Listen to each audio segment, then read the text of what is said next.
First, we create a migration plan and back up your WooCommerce store. This ensures that all your data products, customers, and orders is safe in case anything goes wrong.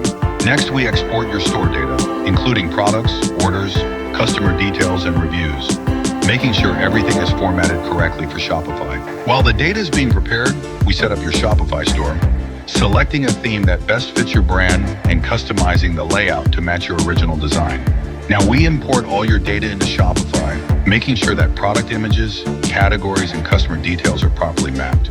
This is where we fine-tune your store's design, add essential Shopify apps for better functionality, and integrate payment and shipping options. To prevent SEO ranking drops, we set up URL redirects, optimize meta tags, and ensure that your old WooCommerce links properly redirect to the new Shopify store.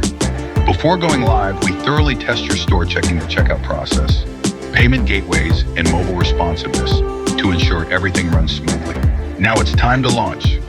After migration, we provide support to ensure a smooth transition and help you get the most out of Shopify's powerful features. And that's it. Your WooCommerce store is now successfully on Shopify, ready for growth. Need expert help? Oyecommerz makes the process hassle-free.